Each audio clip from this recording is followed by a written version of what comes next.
Rich, thanks for the update on energy. I have to say, if I were going to pick the most exciting part of what we're talking about, it really is that energy renaissance that's going on in North America.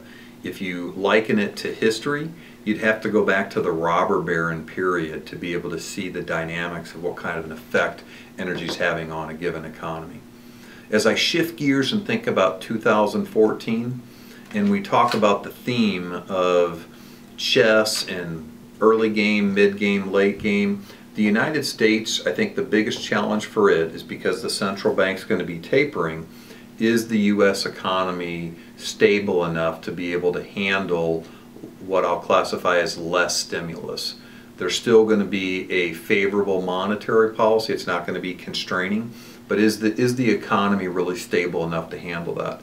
I think that the answer is yes, but it's not going to have enough strength, in my view, to handle any major shocks, some type of a global collapse in the financial markets, say starting in Europe or something like that. I think the probability of that is low, so I think the first half of the year is very solid. I focus on first half of the year, which is kind of interesting because when I used to do these kind of market updates, I would think in terms of a year to 3 years, but with the way that things move in today's world and how fragile things are, really I'm thinking in terms of a quarter or 2 quarters at a time. So we're really talking about the first 6 months of 14. If you take a look at Europe, I think that many parts of Europe start to recover next year. But the parts that are in that southern Europe, I would say that they're hurt enough where they'll just continue to decline, but at a slower pace. I don't think that those pig countries have seen the worst of what they're going through yet. But that doesn't mean all of Europe when I make that comment.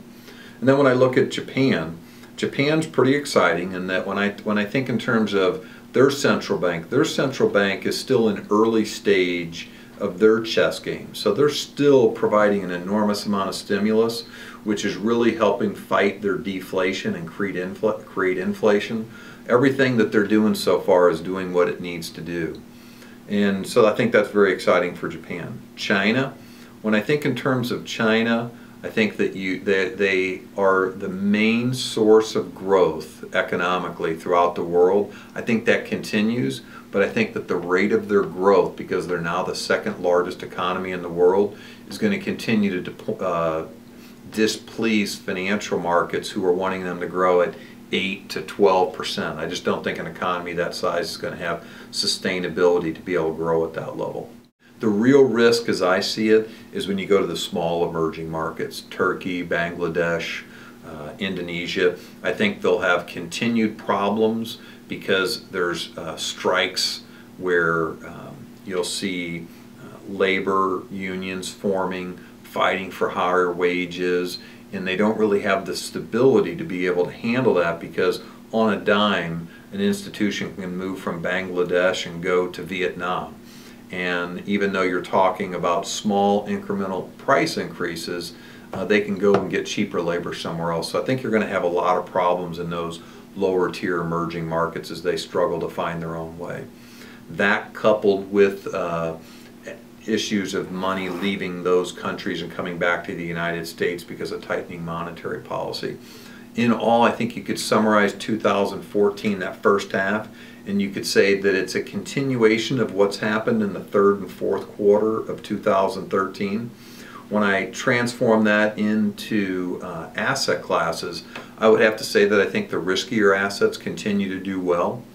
One asset class that did really poorly last year, that's hard to really define what's going to happen this year, is gold. And when I take a look at gold, it's one of those areas that it's plummeted. My personal opinion is that it probably has hit the bottom, but there's a lot of forces that leave that unknown. So in conclusion, I would like to say thank you very much for choosing ADK Wealth Advisory Group to help you pursue your life dreams and financial goals. I'd also ask you if you would forward this video along to people that you care about.